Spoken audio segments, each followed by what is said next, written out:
صلاح الدین ایوبی کے دور کے واقع نگاروں کی تحریروں میں ایک شخص سیف اللہ کا ذکر ان الفاظ میں آتا ہے کہ اگر کسی انسان نے سلطان ایوبی کی عبادت کی ہے تو وہ سیف اللہ تھا۔ سلطان ایوبی کے گہرے دوست اور دستے راست بہاؤالدین شداد کی اس ڈائری میں جو آج بھی عربی زبان میں محفوظ ہے، سیف اللہ کا ذکر ذرا تفصیل سے ملتا ہے۔ یہ شخص جس کا نام باقاعدہ تاریخ میں نہیں ملتا، صلاح الدین ایوبی کی وفات کے بعد 17 سال زندہ رہا۔ واقع نگار لکھتے ہیں کہ اس نے عمر کے یہ آخری 17 سال صلاح الدین ایوبی کی قبر کی مجادری میں گزارے تھے۔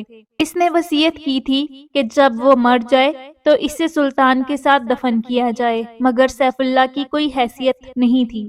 وہ ایک گمنام انسان تھا جسے عام قبرستان میں دفن کیا گیا، اور وہ وقت جلد ہی آ گیا کہ اس قبرستان پر انسانوں نے بستی آباد کر لی اور اس قبرستان کا نام و نشان مٹا ڈالا۔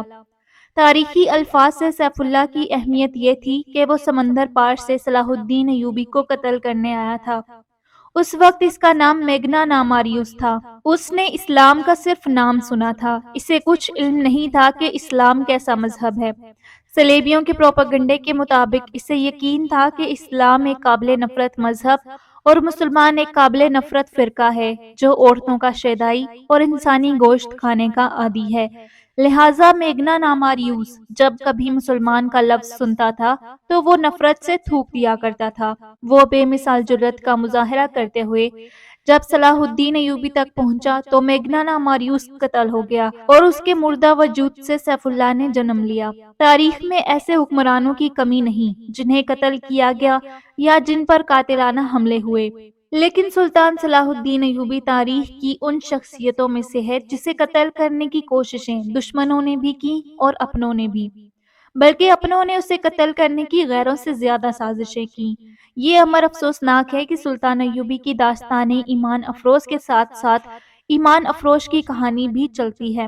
اس لیے سلطان ایوبی نے بارہا کہا تھا، تاریخ اسلام وہ وقت جلد ہی دیکھے گا جب مسلمان رہیں گے تو مسلمان ہی، لیکن اپنا ایمان بیچ ڈالیں گے اور صلیبی ان پر حکومت کریں گے۔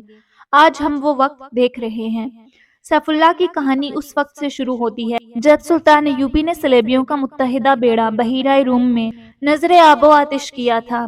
ان کے کچھ بحری جہاز بچ کر نکل گئے تھے۔ سلطان ایوبی بحیرہ روم کے ساحل پر اپنی فوج کے ساتھ موجود رہا اور سمندر میں سے نکلنے والے صلیبیوں کو گرفتار کرتا رہا۔ ان میں 7 لڑکیاں بھی تھیں جن کا تفصیلی ذکر ہو چکا ہے۔ مصر میں سلطان کی سوڈانی سپاہ نے بغاوت کر دی جسے سلطان نے دبا لیا۔ اسے سلطان زنگی کی بھیجی ہوئی کمک بھی مل گئی۔ اب وہ صلیبیوں کے عزائم کو ختم کرنے کے منصوبے بنانے لگا۔ بحیرہ روم کے پار روم شہر کے مضافات میں صلیبی سربراہوں کی کانفرنس ہو رہی تھی۔ ان میں شاہ اگسٹس تھا، شاہ ریمانڈ اور شہنشاہ لوئی ہفتم کا بھائی رابرٹ بھی۔ اس کانفرنس میں سب سے زیادہ قہر و غضب میں آیا ہوا ایک شخص تھا جس کا نام ایملرک تھا۔ وہ صلیبیوں کے اس متحدہ بیڑے کا کمانڈر تھا جو مصر پر فوج کشی کے لیے گیا تھا، مگر صلاح الدین ایوبی ان پر ناگہانی آفت کی طرح ٹوٹ پڑا اور اس بیڑے کے ایک بھی سپاہی کو مصر کے ساحل پر قدم نہ رکھنے دیا۔ مصر کے ساحل پر جو صلیبی پہنچے وہ سلطان ایوبی کے ہاتھ میں جنگی قیدی تھے۔ صلیبیوں کی کانفرنس میں ایملرک کے ہونٹ کانپ رہے تھے۔ اس کا بیڑا غرق ہوئے 15 دن گزر گئے تھے۔ وہ 15ویں دن اٹلی کے ساحل پر پہنچا تھا۔ سلطان ایوبی کے آتشی تیر اندازوں نے اس کے جہاز کے بادبان اور مستول بھلا ڈالے تھے۔ یہ تو اس کی خوش قسمتی تھی کہ اس کے ملاحوں اور سپاہیوں نے آگ پر قابو پا لیا تھا اور وہ جہاز کو بچا لے گئے تھے، مگر بادبانوں کے بغیر جہاز سمندر پر ڈولتا رہا۔ پھر طوفان آ گیا، اس کے بچنے کی کوئی صورت نہیں رہی تھی۔ بہت سے بچے کچھ جہاز اور کشتیاں اس طوفان میں غرق ہو گئی تھیں۔ یہ ایک معجزہ تھا کہ ایملرک کا جہاز ڈولتا بھٹکتا ڈوب ڈوب کر ابھرتا اٹلی کے ساحل سے جا لگا تھا۔ اس پر اس کے ملاحوں کا بھی کمال شامل تھا۔ انہوں نے چپوؤں کے زور پر جہاز کو قابو میں رکھا تھا۔ ساحل پر پہنچتے ہی اس نے تمام ملاحوں اور سپاہیوں کو بے دریغ انعام دیا۔ صلیبی سربراہ وہیں اس کے منتظر تھے اور اس پر غور کرنا چاہتے تھے کہ انہیں دھوکہ کس نے دیا ہے۔ ظاہر ہے شک سوڈانی سالار ناجی پر ہی ہو سکتا تھا۔ اس کے خط کے مطابق انہوں نے حملے کے لیے بیڑا روانہ کیا تھا، مگر ان کے ساتھ ناجی کا تحریری رابطہ پہلے بھی موجود تھا۔ انہوں نے ناجی کی اس خط کی تحریر پہلے 2 خطوں سے ملائی تو انہیں شک ہوا کہ یہ کوئی گڑبڑ ہے۔ انہوں نے قاہرہ میں جاسوس بھیج رکھے تھے، مگر ان کی طرف سے بھی کوئی اطلاع نہیں ملی تھی۔ انہیں یہ بتانے والا کوئی نہ تھا کہ سلطان ایوبی نے ناجی اور اس کے سازشی سالاروں کو خفیہ طریقے سے مروا دیا اور رات کی تاریکی میں گمنام قبروں میں دفن کرا دیا تھا۔ اور صلیبی سربراہوں اور بادشاہوں کے وہم و گمان میں بھی یہ بات نہیں آ سکتی تھی کہ جس خط پر انہوں نے بیڑا روانہ کیا تھا وہ خط ناجی کا ہی تھا، مگر حملے کی تاریخ سلطان ایوبی نے تبدیل کر کے لکھی تھی۔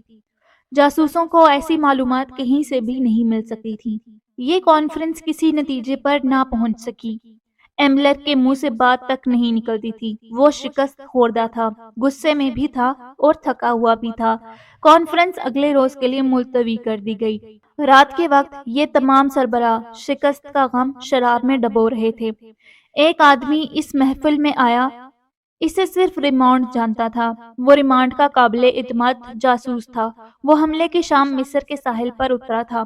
اس سے تھوڑی ہی دیر بعد صلیبیوں کا بیڑا آیا اور اس کی آنکھوں کے سامنے یہ بیڑا سلطان ایوبی کی قلیل فوج کے ہاتھوں تباہ ہوا تھا۔